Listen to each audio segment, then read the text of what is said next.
प्रवर्तन निर्देशालय यानी ईडी की टीम ने यूको बैंक के पूर्व चेयरमैन और मैनेजिंग डायरेक्टर सुबोध कुमार गोयल को गिरफ्तार किया। उन्हें बैंक से जुड़े फ्रॉड के मामले में गिरफ्तार किया गया। उन पर आरोप है कि उन्होंने 6,210.72 करोड़ रुपए के लोन में हेराफेरी की। उन पर लोन के बदले रिश्वत लेने का आरोप लगा। ईडी ने दावा किया कि यूको बैंक के सीएमडी के रूप में गोयल के कार्यकाल के दौरान सीएसपीएल को भारी क्रेडिट की सुविधाएं दी, जिसके बाद जानबूझकर डायवर्ट किया गया। आरोप लगाया गया कि बदले में गोयल को सीएसपीएल से रिश्वत मिली। ईडी की जांच से पता चला कि गोयल ने शेल कंपनियां, फर्जी व्यक्तियों और परिवार के सदस्यों के जरिए कैश, महंगी प्रॉपर्टी, लग्जरी सामान, होटल बुकिंग हासिल की ताकि इस मामले को छिपाया जा सके। सर, कभी पीएनबी बैंक तो कभी यस बैंक, अब यूको बैंक, क्या है पूरा मामला सर? ये बैंकिंग सेक्टर में एक के बाद एक जिस तरह की घटनाएं आ रही हैं, उसमें एक और चौंकाने वाली कड़ी है और बेहद गंभीर मामला है। जबकि किसी बैंक का, वो भी सरकारी सार्वजनिक सेक्टर के बैंक का सीएमडी अगर कोई है, उनको ईडी द्वारा अरेस्ट किया जाता। 16 मई की ये घटना है और उसके बाद उनको कोलकाता के कोर्ट में भी पेश किया गया और हिरासत में है वो। आप समझिए कि 6200 करोड़ रुपए, 6200 करोड़ रुपए से ज़्यादा का जो लोन है वो केवल और केवल प्रिंसिपल अमाउंट है, उस पर इंटरेस्ट और बाकी चीज़ें तो ऐड नहीं की गई हैं। अब इस पैसे को लेके, इसके बदले जो रिश्वत को लेने के आरोप हैं वो बेहद संजीदा हैं, बेहद गंभीर हैं, जिनमें प्रॉपर्टीज़ दी गई हैं, होटल बुकिंग है और दूसरे क्विड प्रो को हैं। इस पैसे को जो कर्ज दिया गया जिस कंपनी को, उसके जरिए उन्होंने इस पैसे का डाइवर्जन किया। जिस पर्पस के लिए पैसा आया था उस पर्पस के लिए वो नहीं लिया और उस पैसे को डाइवर्ट किया गया और शिफनिंग ऑफ का आरोप है, मनी लॉन्ड्रिंग का आरोप है। तो ये एक गंभीर मामला है और ये बताता है कि रिजर्व बैंक की सख्ती के बावजूद बैंकिंग सेक्टर में एक के बाद एक घटनाएं ऐसी आ रही हैं जो ग्राहकों का भरोसा तोड़ने वाली है। देखिए, इससे ठीक पहले इंडसइंड बैंक का भी मामला खत्म नहीं हुआ है जी। इंडसइंड बैंक में जो एक आज भी सर, आज की भी खबर है कि सर 6 अधिकारी जो है शक के घेरे में सेबी कर रहा है। हाँ, इनसाइडर ट्रेडिंग का आरोप है, अकाउंटिंग गड़बड़ी से जुड़ा हुआ है मामला। इंडसइंड बैंक को 1960 करोड़ रुपए का नुकसान हुआ है। CEO Sumant Kathpalia, deputy CEO Arun Khurana ने भी इस्तीफा दे दिया। अब सर देखिए, यस बैंक, जैसा मैंने कहा, उसके बाद इंडसइंड बैंक, फिर यूको बैंक, और फिर सर इसमें अगर इस कहानी में जोड़ देंगे, सभी लोग पैसा मंगवा रहे हैं और उसके बाद लग्जरी फ्लैट्स खरीदने में ब्लू स्मार्ट वाला हम लोगों ने जिक्र किया सर, जग्गी ब्रदर्स, वो पैसा लिया, उन्होंने लिया कि ईवीज कर देंगे, ईवी कार कर देंगे और खरीदने का लिया में फ्लैट। बैंकिंग सेक्टर में ये देखिए, इन लोगों को ने पैसा 6,000 करोड़ का लोन देने के एवज में लग्जरी फ्लैट। ये चल क्या रहा है सर पूरा बैंकिंग सेक्टर और तमाम तरह के जितने भी जो कॉर्पोरेट में है?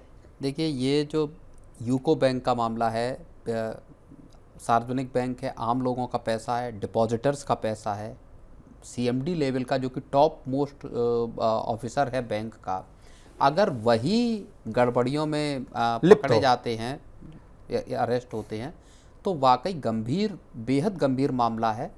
और इंडसइंड बैंक के मामले की भी जहां मैं बात कर रहा था, उसमें 2000 करोड़ का डेरिवेटिव लॉस है, 674 करोड़ रुपए का ऐसा इन्फ्लेटेड इंटरेस्ट दिखाई गई है, जिसके आरोप लग रहे हैं कि इन्फ्लेटेड इंटरेस्ट दिखाया गया है माइक्रो फाइनेंस इंस्टीट्यूशंस के पोर्टफोलियो में। यानी माइक्रो फाइनेंस कंपनियों को जो लोन दिया गया है वहाँ पे 674 करोड़ रुपए का एक वो अकाउंटेंट लैप्स दिखाया जा रहा है। इनसाइडर ट्रेडिंग की बात आ रही है कि जब कंपनी के जो 6 अफसर थे उनको ये पता था कि यहाँ पे जो लैप्सेस हैं अकाउंटिंग के, उसके बावजूद उन्होंने शेयरों में की स्टॉक ऑप्शंस की बिक्री की। तो कुछ गंभीर मामले इंडसइंड बैंक के जुड़े हैं। अब यूको बैंक का आ गया। इससे ठीक पहले आप चले जाओ तो न्यू इंडिया कोऑपरेटिव बैंक का मामला आया था, जहां पे कि पूरा का पूरा बैंक पे आरबीआई को अपना कंट्रोल लेना पड़ा। देर से आरबीआई क्यों जागती है? जब लाइन लगने लग जाता है, लोग जो त्राहिमाम करने लग जाते हैं, अपना ही पैसा निकालने के लिए रोने लगते हैं। तमाम सख्त रेगुलेशंस के बावजूद, और इतना केवल आरबीआई सख्त नहीं है, भारत सरकार भी, वित्त मंत्रालय भी बेहद गंभीर है। और पिछले 9-10 साल को अगर आप देखेंगे तो बैंकों के जो एनपीएस हैं, बैंकों के जो नेट इंटरेस्ट मार्जिन है, उसको सुधार करने में बैंकों को बुरी हालत थी, लिक्विडिटी से लेके बाकी पैरामीटर्स पे वहाँ से उनको पटरी पे लाने का काम किया गया है। बैंकों के लोन बांटने के तरीके, सारी चीज़ों पे सरकार ने बेहद सख्ती की है, और ख़ास तौर पे सरकारी बैंकों को। इसके बावजूद जो बैंक के टॉप शॉट्स हैं, जो बैंक के सबसे बड़े अधिकारी हैं, उनके लेवल से ही जब इस तरह की चीज़ें होती हैं तो ये इस बात को बताता है कि अभी कदम उठाने और बाकी हैं। तभी चाहे जो आपके इन्वेस्टर्स हों या डिपॉजिटर्स हों, इनका भरोसा बैंकिंग सेक्टर पर बहाल किया जा सकेगा। ये बेहद ऐसे मामले हैं जहाँ पे कि पूरा का पूरा एक सारे बैंकिंग सेक्टर में एक रिफॉर्म की फिर से शुरुआत करनी होगी। क्योंकि आप समझिए कि एक छोटा जो बोरोवर है, होम लोन बोरोवर हो, कार लोन बोरोवर हो, अगर वो 2 EMIs नहीं देता तो उसके पास बैंक के नोटिस, बैंक के कॉल्स पहुंचने लगते हैं, सिबिल स्कोर खराब हो जाता है। और जब 6200 करोड़ जैसे बड़े मामले आते हैं, या ब्लू स्मार्ट जैसा मामला हो, या दूसरे न्यू इंडिया कोऑपरेटिव बैंक जैसे मामले हों, वहाँ पे चीज़ों के क्या नतीजे निकलते हैं, वहाँ किस तरह से चीज़ें होती हैं, एक छोटे बोरोवर का भरोसा फिर टूटता है कि मैं तो साहब अपनी सारी EMI टाइम पे चुका रहा हूँ, उसके बावजूद मुझे किसी तरीके का इसके साथ एक और मसला मुझे याद आ रहा है। किसानों को जब लोन दिया जाता था और किसान का जो सुसाइडल रेट जो था वो बढ़ा था, उस समय भी आरोप लगे थे कि बड़े बड़े धना सेठों को आप पैसा तो देते हैं, लेकिन जब गरीब आदमी की जो लोन लेता है वो नहीं चुका पाता है तो उसको तमाम तरह की प्रताड़नाएं झेलनी पड़ती है, अंत में बेचारा सुसाइड कर लेता है।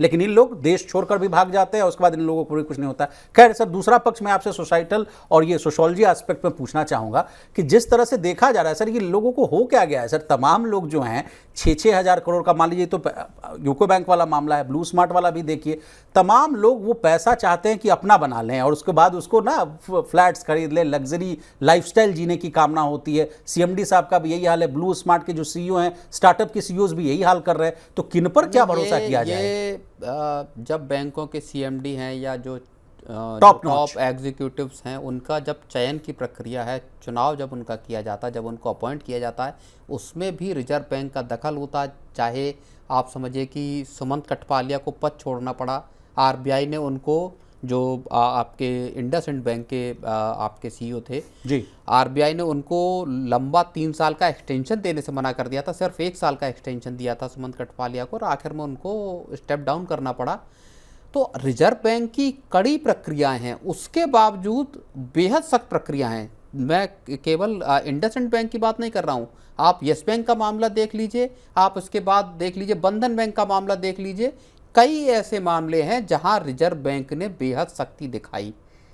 इसके बावजूद यूको बैंक जैसे, जितना 6200 करोड़ रुपए का मामला, करोड़ रुपए का अगर उसमें लोन दे के उसका पैसे का डाइवर्जन हुआ, पैसे का आप समझिए कि मनी लॉन्ड्रिंग की बात आ रही है, और उसमें किकबैक्स देने की बात आ रही है कि शेल कंपनियों के जरिए पैसा दिया गया, तो ये अपने नाते बड़े तौर पर असल में डिपॉजिटर्स के भरोसे को हिलाता है।